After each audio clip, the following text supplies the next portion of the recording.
परमेश्वर के नाम की महिमा होने पाए आज की सुबह के समय में। आइए मिल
प्रभात के लिए।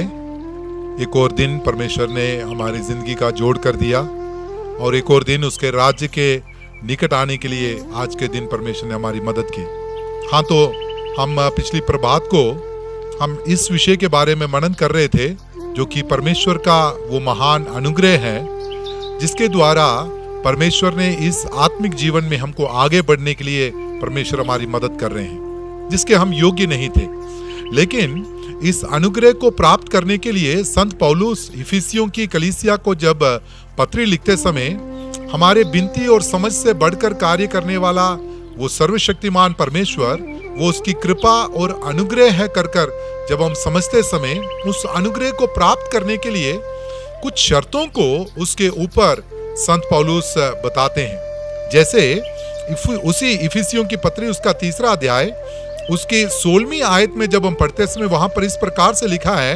कि वे अपनी महिमा के धन के अनुसार तुम्हें ये दान दे कि तुम उसके आत्मा से अपने भीतरी मनुष्यों में सामर्थ पाकर बलवंत होते जाओ। उसके उस महान अनुग्रह को प्राप्त करने के लिए हमारे इस बाहरी मनुष्यों में हम जितना भी सामर्थी हो जाएं, उस अनुग्रह को प्राप्त करने के लिए हम योग्य नहीं बन सकते। बाहरी मनुष्यत्व को जब हम सामर्थ्य बना रहे हैं तो बाहरी रूप से कुछ कार्यों को करने के लिए ही हम सक्षम हो सकते हैं। जैसे इस संसार में कुछ बातों को हमें दौड़ धूप कर प्राप्त कर लिया, जैसे हमने मजदूरी कर ली या किसी प्रकार के कार्य कर लिए, जो हमारे अंदर हुनर परमेश्वर ने दिया हुआ है, उस हुनर से हमने दूसरों को आकर्षित कर दिया, या कुछ पैसा कमा लिया या कुछ नाम कमा लिया। ये सब कुछ बाहरी मनुष्यत्व के सामर्थ्य के द्वारा हम प्राप्त कर सकते हैं। लेकिन उस परमेश्वर के अनुग्रह को प्राप्त करने के लिए संत पौलुस इस प्रकार से कह रहे हैं कि बाहरी मनुष्यत्व के सामर्थ्य के द्वारा इन बातों को, उसके अनुग्रह को हम प्राप्त नहीं कर सकते। केवल और केवल उसके अपने भीतरी मनुष्यत्व को हमें सामर्थी बनाना है। प्रियो, आप सब जानते हैं बाहरी मनुष्यत्व को सामर्थी बनाने के लिए हमें हमारे मन मस्तिष्क को और भी तेज और ताजा करने के लिए हमें कुछ ज्ञान की किताबों को यदि हम पढ़ें, अर्थात अपने उस जो सांसारिक रीति से उन अच्छे प्रकार से हम विद्या को प्राप्त करें, उससे हमें ज्ञान को प्राप्त जरूर हो जाएगा। लेकिन सर्वशक्तिमान परमेश्वर अपने अनुग्रह के द्वारा अपनी स्वर्गीय बुद्धि को हमें देता है। इस संसार में अपने शरीर को अच्छा हष्ट-पुष्ट बनाकर हम उस शरीर के सामर्थ्य के द्वारा कुछ कार्यों को हम कर सकते हैं, या हम अपने शरीर को तगड़ा कर सकते हैं। लेकिन हम अपने उस भीतरी मनुष्यत्व के उस सामर्थ्य के द्वारा परमेश्वर के उस जो बुद्धि को हम प्राप्त कर सकते हैं, ताकि आज के समय को हम पहचान सकें। आज के इस दौर में जब हम देखते समय अधिकतर जो चाहे वो बालक अवस्था के क्यों ना हो जाएं, चाहे युवा वर्ग के लोग क्यों ना हो जाएं, चाहे वो अच्छे वयस्क लोग क्यों ना हो जाएं, विशेषकर जो बुजुर्ग लोग हैं, वे अपने शरीर की चिंता में बहुत वे रहते हैं कि मुझे अपने बाहरी मनुष्यत्व को तगड़ा करने के लिए, बाहरी मनुष्यत्व को संभालने के लिए मुझे क्या करना चाहिए। इसलिए बहुत सारे चिकित्सकों का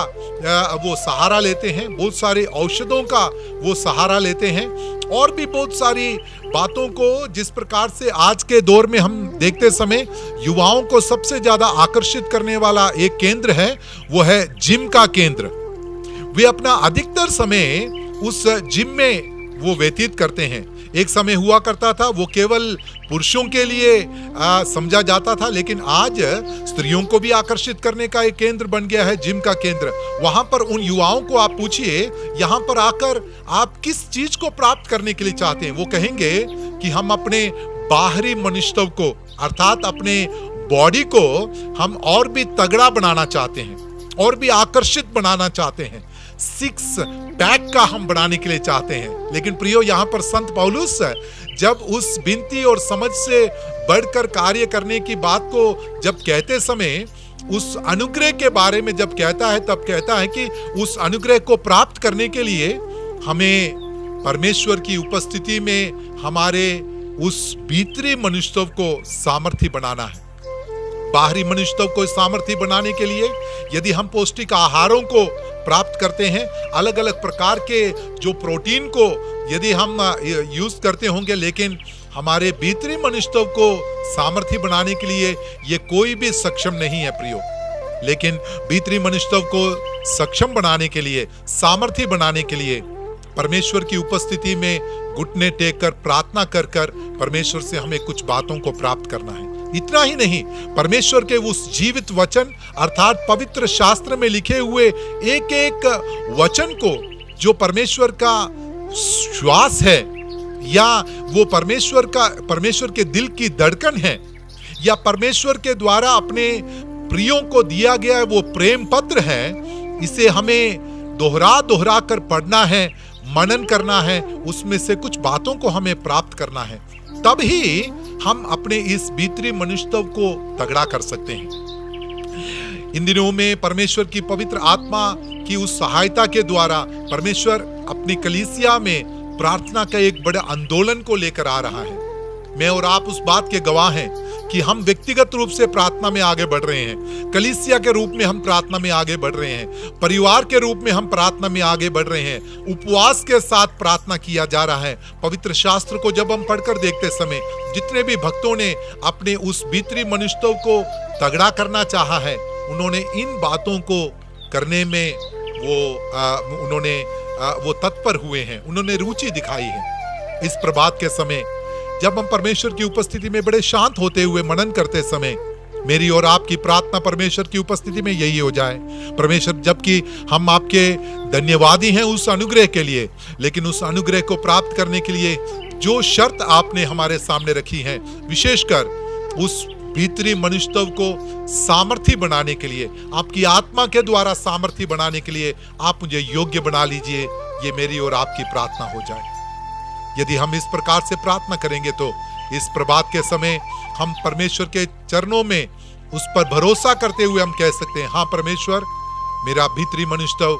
और भी आप सामर्थी बना लीजिए। मैं भीतरी मनुष्य में बहुत ही कमजोर हूं। कौन से क्षेत्र में हम कमजोर हैं, परमेश्वर के सामने हम अंगीकार करें। यदि हम इस प्रकार के अंगीकार परमेश्वर की उपस्थिति में करेंगे और हम उसको अनुमति देंगे कि परमेश्वर मेरे जीवन के उस क्षेत्र में आप स्पर्श कर लीजिए ताकि मैं और भी सामर्थी हो जाऊं, जरूर परमेश्वर का अनुग्रह हमारे लिए काफी होगा। आइए हम परमेश्वर की उपस्थिति में प्रार्थना करें। प्रेमी पिता परमेश्वर, हमारे भीतरी मनुष्यों को आपकी आत्मा के द्वारा सामर्थी बनाने का जो एक शर्त आपने हमारे सामने रखा हुआ है, हमसे इस बात की जब अपेक्षा कर रहे हैं परमेश्वर, तो उस अपेक्षा को पूरा करने के लिए अगले कदम में आगे की ओर बढ़कर परमेश्वर और भी अपने उस भीतरी मनुष्यों को सामर्थी बनाने के लिए आप हमें योग्य बना लीजिए, ताकि आपके उस महान अनुग्रह को हम प्राप्त कर सके। आपने हमारी प्रार्थना को सुन लिया, इसलिए आपका धन्यवाद। प्रभु यीशु मसीह के पवित्र नाम से मांगते हैं, आमीन। परमेश्वर हम सबको बहुतायत के साथ आशीष